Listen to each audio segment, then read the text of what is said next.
What up, my freaks? RuinousInsight here with part 82 of my Total Warhammer 3 Zhatan the Black Immortal Empires campaign. So as we saw last time, we had ourselves some artillery fun, culminating in the attack of the Death Shrieker rockets on some basic troops, but hey, they got to play, and that's always a nice thing. And this time around, well, we gotta advance everywhere, I guess. Not much to say other than the turn ended, I did the admin, including buildings and heroes, and now we just continue taking everything we can. Now let's start with Zhatan, as he's first on the list. He's gonna go for Simon Aldrich here and drag those forces out of Al-Haik, destroy them, and then take the settlement for himself. Should be an easy little auto-resolve. And I mean, we could fight this, but I think there are better choices for Zhatan's army. Or rather, there are better choices for other armies, more difficult battles that we can do this turn. So I think this one is, there's no need. And we will take the labor. Then, hopefully, you still have enough movement range to reach Al-Haik itself, and then raise it to the ground so that you can retake it next turn. Auto-resolve us. Like so, and 2.5k, very nice. Raise it, and unfortunately you are going to walk away, so you won't be able to retake it this turn, but oh well. Could you go into an camp stance? No, you cannot do that, and I don't think any of our other armies can reach the place, but not a big deal. We will actually then probably have somebody else occupied so that Zhatan could take one of these territories next time instead. Alrighty, Zhatan, you are going to just stay where you are, I guess. Not super important. We'll have Raider the Scourger go to Zandri then, and then maybe we'll build just a little temporary lord to grab the Black Tower of Arcan. Auto-resolve the... Oh! Well, that's not great. Huh. And the game won't let us do that, eh? Alright, fine. Just stay there like that. I have another thought. You can stay there, and rather than fighting with that, we can send Yobaz up there. I was gonna have him go for Plain of Tuskers, although, if we maybe send Overseer True Eye up this way and instead scaff down to fight Tic-Tac-Toe, maybe that'll be the way to do it. And these places defend themselves not well. Not well. Depending on how many units the enemy can build. Well, either way, we have to get Tic-Tac-Toe fought, so we're gonna move down here, and ooh, these guys will probably jump on this. That's a lot of stegs and stuff. Should be an interesting fight for Scaff in particular, as we have all of these cannons. This might actually be a difficult fight. I like to see that. We could also, I suppose, if we really wanted to, move you in to help, but I think we can avoid doing so and just move up here instead. Let's go here, and then Scaff will have a sort of do or die fight next turn when he presumably fights all this, unless Tic-Tac-Toe tries to run away. We'll see exactly how he reacts. We also won't have the Dreadquake Barrage available, but oh well. Anyway, Raider Namtar, you can move up there, and I'm moving everybody out of order again, unfortunately, but what can you do? Anyway, Yobaz, if Zandri can't be taken with Raider the Scourger himself, you're going to, I guess, move up here then, rather than the Plain of Tuskers, although you could probably take Talakwa while it's undefended as well. Damn it, fine. You go to Plain of Tuskers, we'll just leave you there and we'll wait for Zhatan to help you out. Not a big deal. Auto-resolve this, like so, and we'll just occupy it as a factory. A factory that we're going to keep at that. And there we go. Now we have this area set up, which is going to be between our Tzeentchian allies and our Khornate allies. Let's get that tannery up and running, and then we'll get the armaments there last. And oh, there's a little army here. Oh, you know what? I'm glad that we went here then, because this little army may be moving to one of our other territories. Good that we can now see that happening. It was good luck. Alrighty. Let's see who actually needs to move, that is in order needs to move. So Zhatan, Scaff, Yobaz, Thrunbaj, yes, you. You were headed out to Castle Drakenhof, which by the looks of it you cannot reach in one turn. Fine. Overseer Trainer will have you grab Schwarzhofen for us. Auto-resolve it. Spencer's Blade's not a bad pickup, and occupy his factory. Fantastic, don't need the blades or anything like that. Once again, right before the endgame scenarios when I'll do all the itemization, especially for the Lesser Lord's Thrunbaj, you can go, I guess, right here and camp so that you're at max HP and then hit Castle Drakenhof. Next, ooh, wait. Maybe we should move closer, go here. Because once we raise it, we're gonna move away. In fact, hopefully not so far away that we can't take it in the same turn, but I guess we'll have to see. Alrighty, that was Thrunbaj. Who's after Thrunbaj? We have Troop Train, who doesn't need to move. Tordrek Drake Killer. You are able to reach Averheim, rather, from here.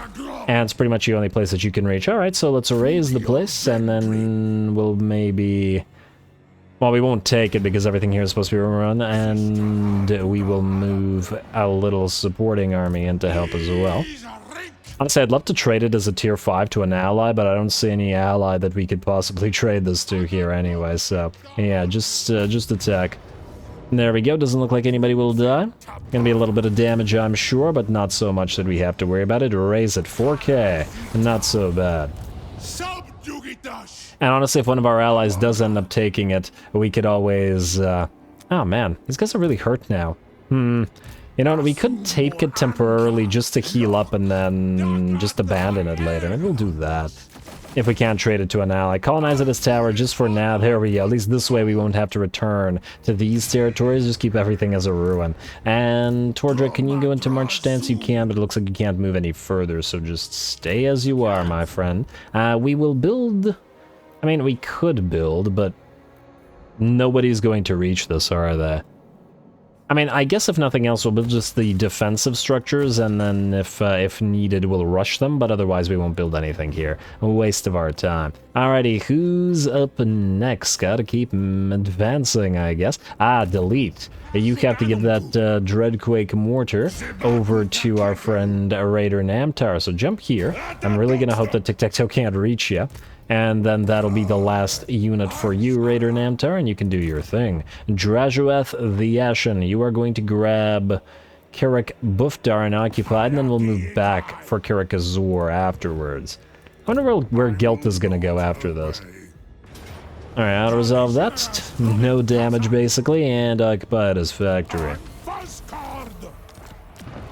Alright, and we will upgrade you, we'll demolish you. Honestly, maybe I should have given these territories to the Skaven, but it's a little bit late now, and it's not like it matters all that much anyway. Overseer Barak, I want you to jump here or move here, and then jump down here later.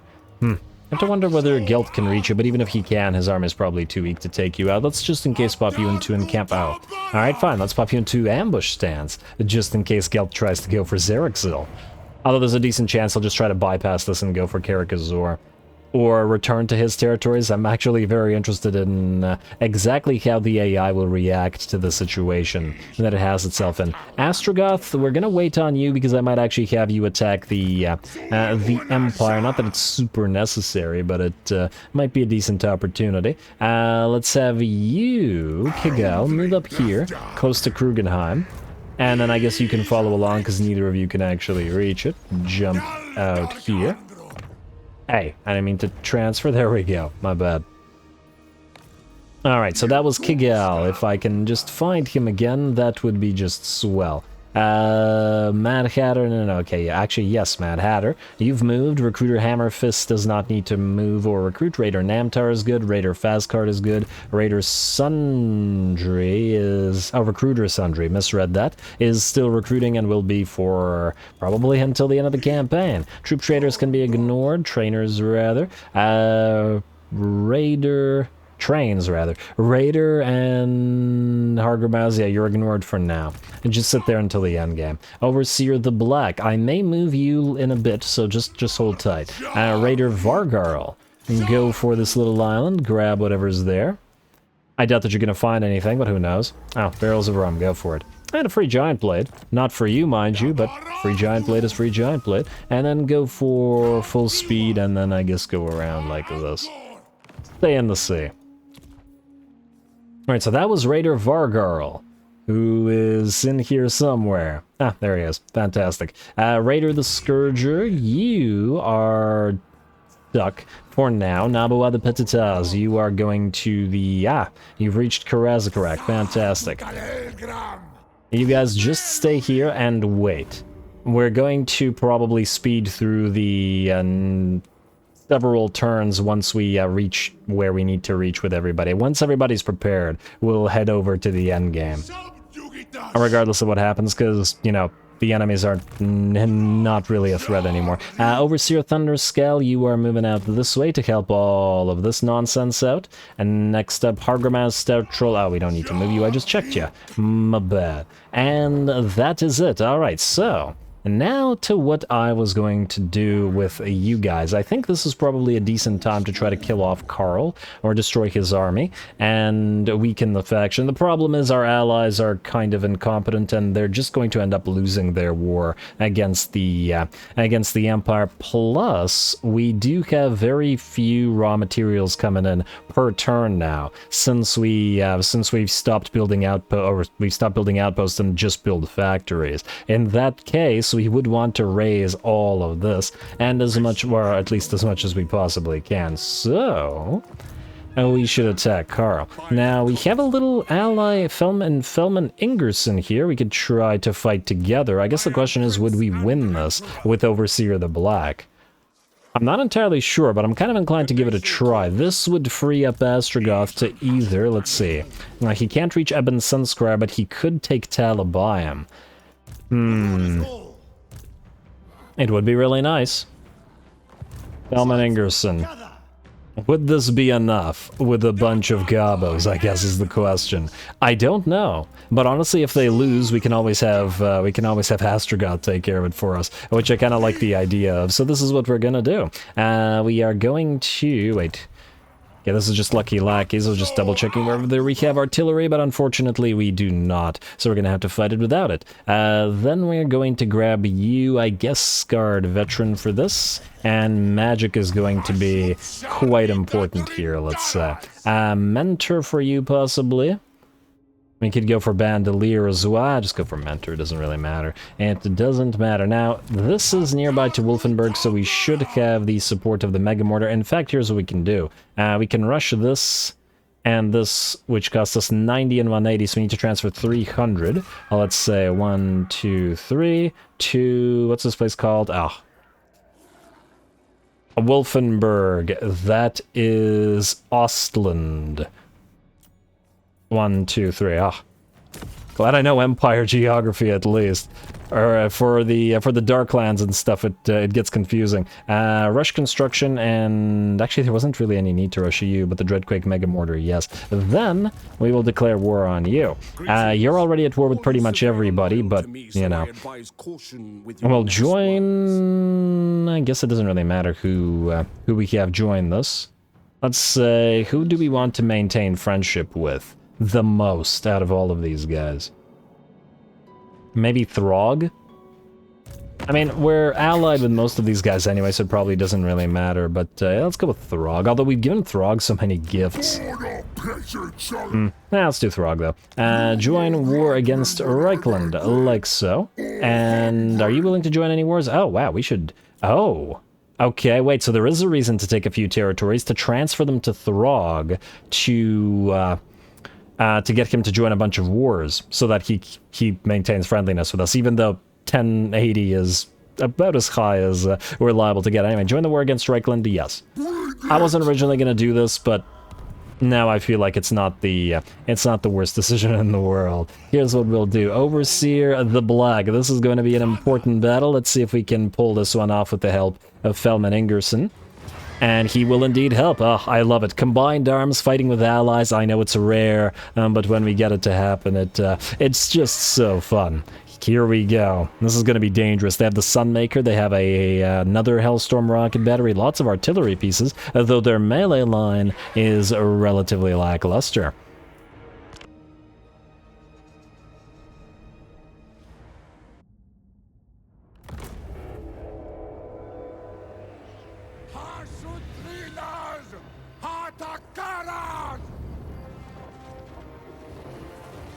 Alrighty, little speech, and oh, do we have rain falling at the same time? Oh, that actually looks pretty nice with the Lamasu's effect and the Bale Taurus just looking pretty great in general while the rain falls.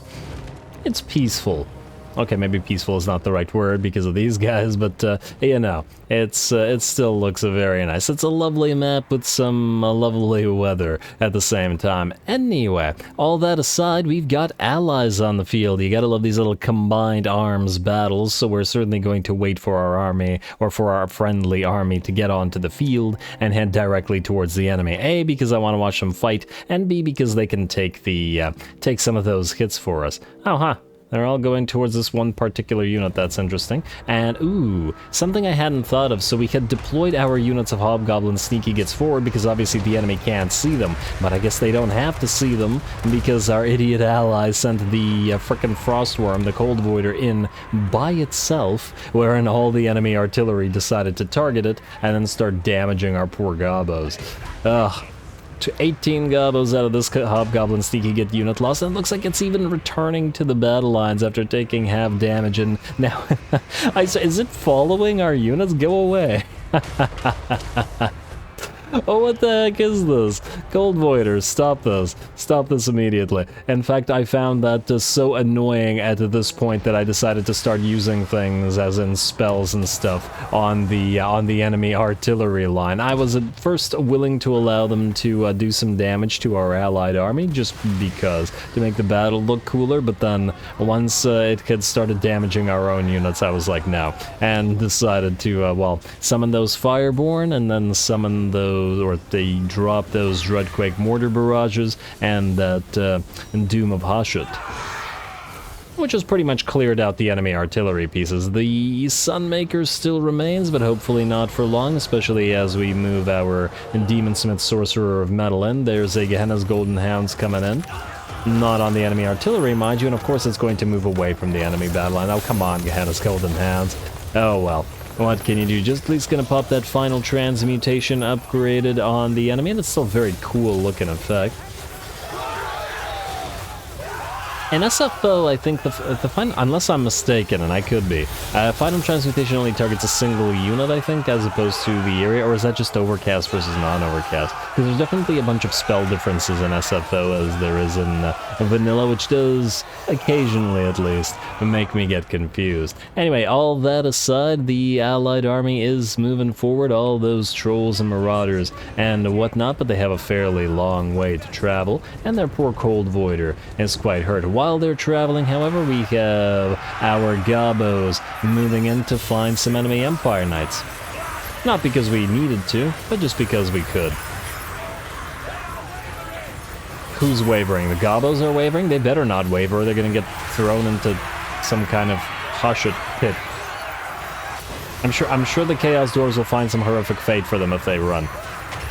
Hey, there we go, Bale Taurus of Breath coming in, though that might have clipped a few of our gobos, but, well, let's just say the Chaos Dwarfs wouldn't really care about that. And in the meantime, we have our units of archers, which were all deployed hidden in this wooded area here, who are going to go after all these Empire Knights and try to focus them down while the Hobgoblin Sneaky Gets hold their position. In the meantime, the rest of our army has arrived, or our allied army has arrived. Looks like Karl is unfortunately going after the Cold Voider, and will probably be able to knock it out of the sky, as the Cold Voider is pretty strong. But the Trolls and the Mammoth have joined the fray as well, fighting some Knights and, I believe, some Flagellants.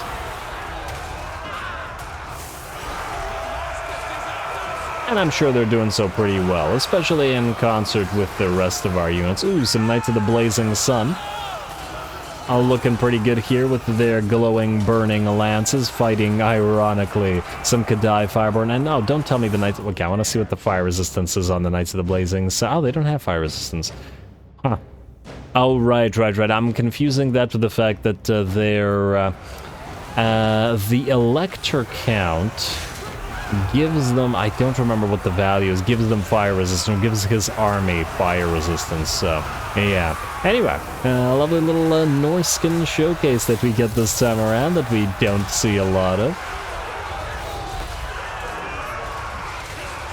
How's that mammoth doing though? Soul Crusher War Mammoth looks pretty nice. 47 kills on it as well.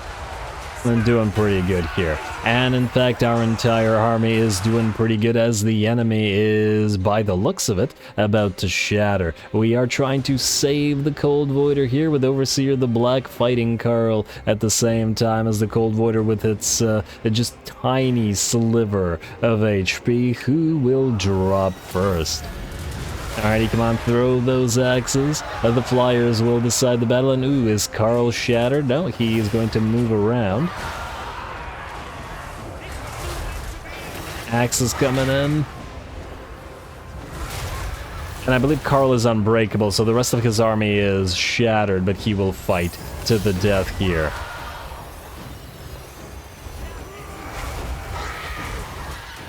And, oh, really? They both go down at the same time? That's actually pretty epic. The AI is an idiot for sacrificing, like, more than half of the HP of the Cold Voider just to do nothing at the start of the battle, but it was pretty cool that the two went down at the same time. Slaneshi giggle. Anyway, with that, I do believe the battle is over. We're just chasing down some units. In fact, we've just been chasing down enemy units for some time in this battle while Carl and the Cold Voider fought their last. And, well, funnily enough, they both were cast from the skies, but what's his face? Overseer the Black there is just hovering overhead and probably taking credit for everything.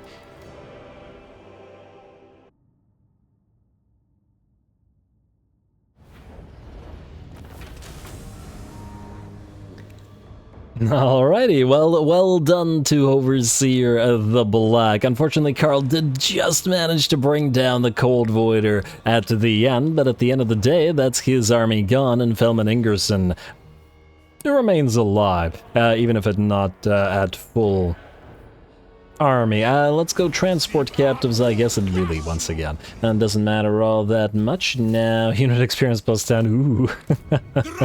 Not a great defeat trade. You can move back to Wolfenburg and protect it, especially as we now potentially might get attacked by Albrecht Sidau here. Next, what we want to do is have Astrogoth auto-resolve, I would believe, Talabayam. There's not that much in the way of defenders there. Like so, and then raise the place. And then we'll reclaim it, well, by the looks of it, next turn. Yeah, Astrogoth, you have to book it as far as you possibly can. Why? And why not just sit there?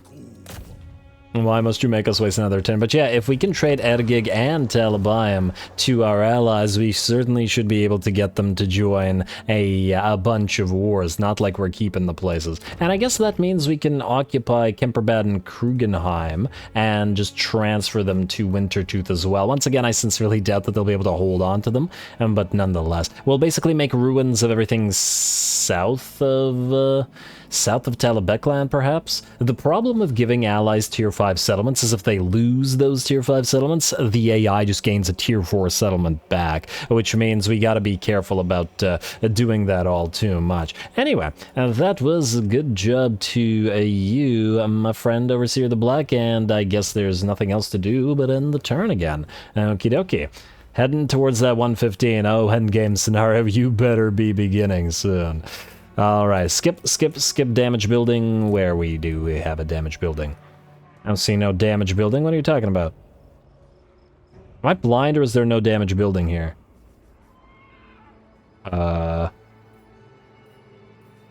Yes, there is. I am blind. 400 just to repair you? Ugh, you're lucky you're an armament producer, because damn, that's way too expensive. Anyway, skip hero not moved, building upgrade available, convoy dispatch available. Ooh, yes. That one we will do. Metallic resilience looks to be the best one that we have, so we're gonna go with you, Kalani the Father, and we can send you out to, I guess the Great Call of Greasus is the only place that will give us raw materials, because that's the only thing we need anymore.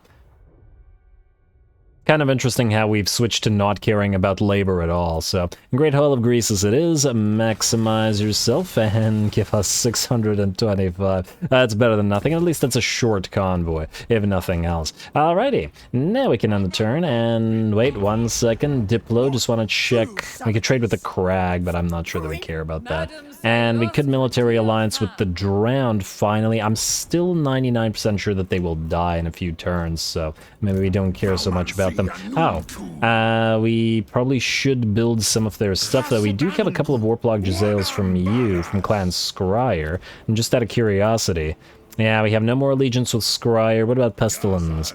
A little bit of allegiance with Pestilence, but nothing interesting. Guess we could build a couple of Rattling guns afterwards if we really wanted to. I was actually looking more forward to building some Poison Wind mortars. Oh man, imagine a bunch of Dreadquake mortars together with Poison Wind mortars. That would be fantastic, but we don't have the allegiance with Skaven, unfortunately. I wish there was an easier way to get it. Anyway, that's on the turn. At the very least, want to move towards the end of the turn for the episode so that I can once again do the admin between the episodes.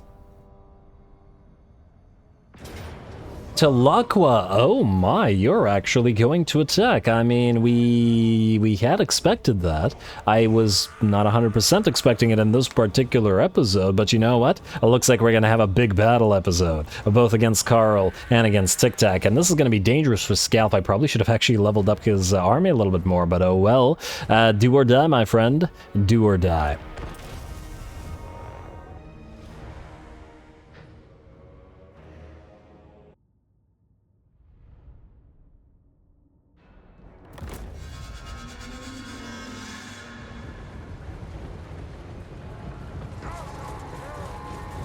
Oh, I really like the lighting of this map. This is a cool looking underway battle.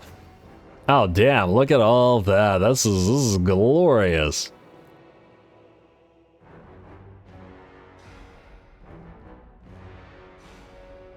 Yeah, absolutely love it. Heck of a Chaos Dwarf cavern. Will we die here, however, is the question. This is going to be a real interesting fight. Dinos, specifically a bunch of single entity dinos against the Hell Cannon battery, which is probably not going to be crazy adept at dealing with them, though we have used our Hell Cannons to defeat lots of enemy dinos before. And on top of all that, we are surrounded, as in the enemy reinforcements, with plenty more single entity dinos, is coming in and is going to hit us from the back as a reinforcement. So we have to try to do as much damage to the main army as possible before the enemy arrives with said reinforcements. Hell Cannons, it's all you for now, and I decided to tell the Hell Cannons to actually target the Coatl. A, because we don't want them casting their spells, and B, because they're, well, pretty threatening units in general.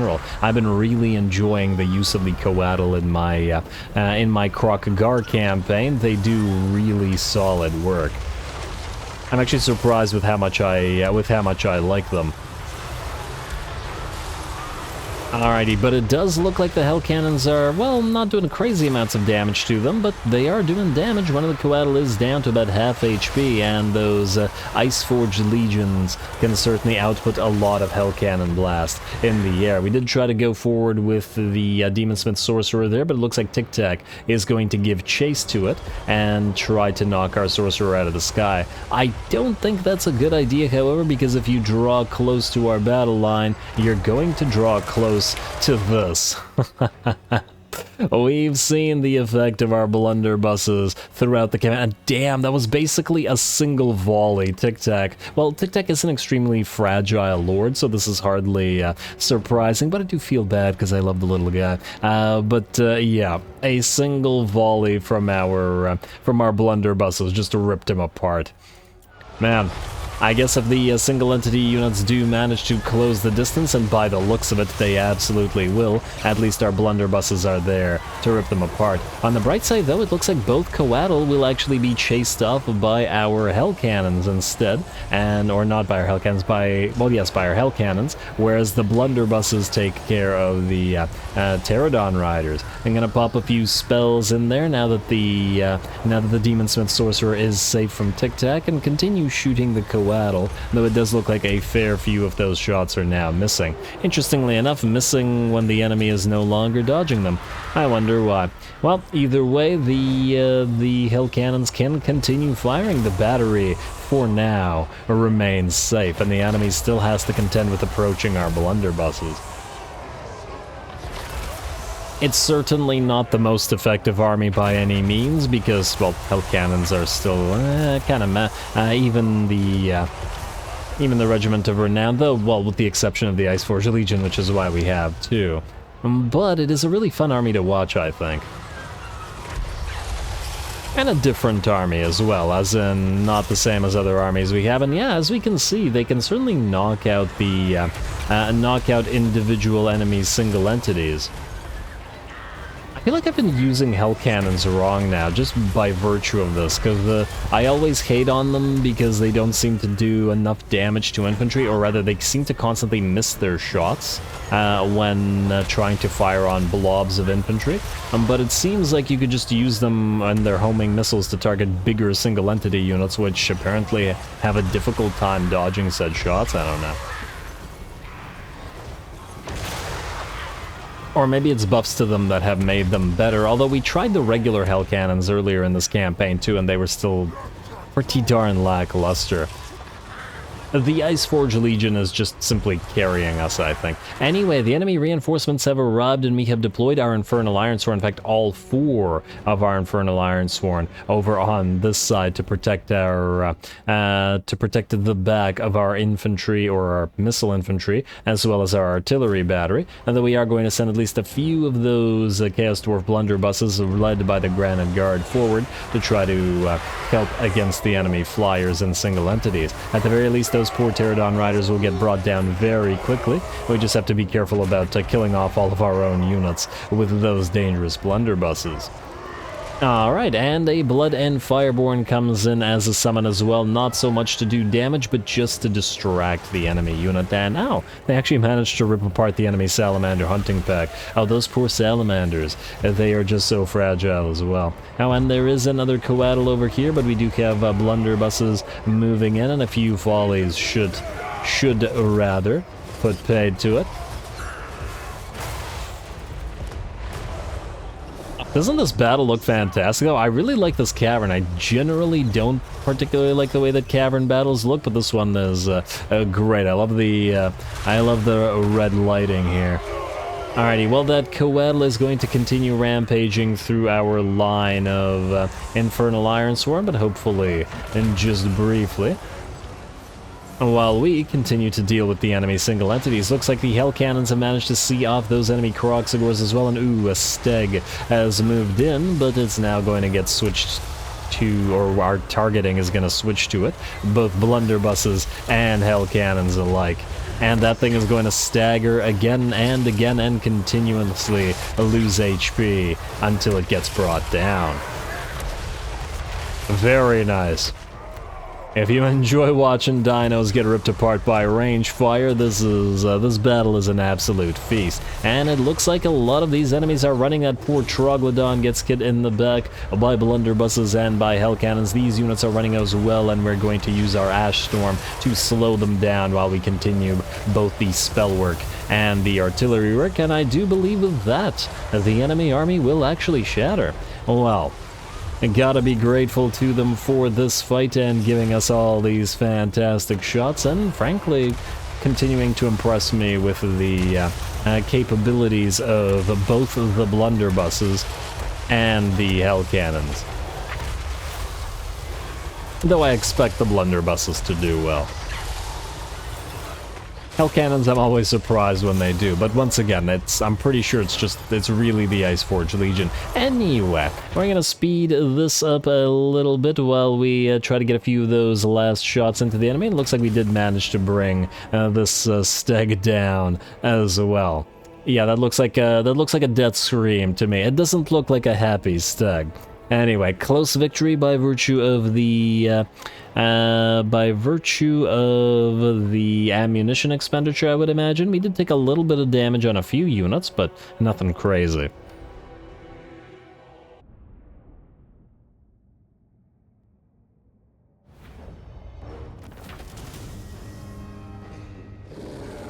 Well, well, all right. I'm a little bit shocked. I did not think that the Hell Cannons would be as effective as they were. Granted, this one got knocked out pretty much immediately, but the rest, they did work. 7,008.2k on these two Hell Cannons, and very much inferior compared to the two units of the Iceforge Legion, but damn did the Iceforge Legion do well, knocking out Coatl, knocking out Dinos, and I'm actually shocked at how decent they are against single entities. If only the rest of the cannons were like the Iceforge Legion, it would actually be an extremely powerful artillery piece. Fun stuff. Very fun stuff. And the army did, well, it was a do-or-die moment, and it was certainly a do not die. Lovely. Oh, that was the last turn of materials at sea, wasn't it? Oh well, not a big deal. A little bit unfortunate, but, you know, maybe we'll find another one someday, somewhere. We are going to heal up just in case, because we are still in enemy territory. But Tic-Tac-Toe, I think with that attack, your faction is pretty much broken. You want us to join war against Kurun now?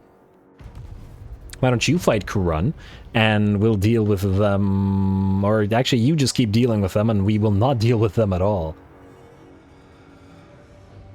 We're already dealing with way, way too many enemies. And Pestilence, why don't you go fight the elves? There are so many elves for you to fight. Huh, look at that. All three ghosties revived. Oh, I guess we did kill them all at the same time with our Death Shriekers, so now Belagar will have his ghosties for his second final battle, as in he will have another one when the endgame arrives. As for the endgame, no, still no activation. Okay, so it'll be next turn. It's guaranteed next turn. Hello, Oath of Contempt, Physical Resistant Aura.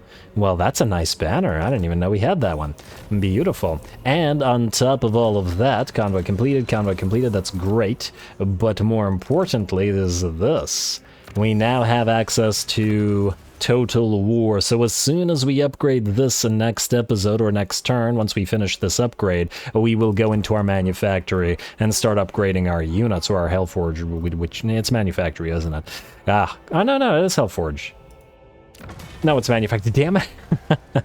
It's not important. That's what it is. It's not important. Anyway, with that fantastic battle, I'm so happy that we got such a good battle so late into the campaign. I am going to call the episode here. Next time, we will, well, continue advancing and most likely be able to fully destroy the Talaqua faction and continue advancing everywhere else at the same time. Looks like Volki has also revived, and I wonder. Wait. I wonder if we might be able to finesse this. As in, abandon the Siege of Zandri, capture Al-Haik, use the Al-Haik port to move Zhatan to kill Volkmar in the sea. Something along those lines. I don't know if it's possible, but I'm surely willing to give it a try. Anyway, stay tuned for all of that next time. Don't forget to leave those likes and comments, especially towards the end of these campaigns that do run fairly long. But, well, I guess the engagement towards the end portion of these long campaigns will determine the degree of the length of campaigns I end up running in the future, because once again, it's generally bad for your channel to run long campaigns, but I really enjoy them myself, so let me know what you guys think about them. Anyway, all glory to the algorithm, and thanks for watching.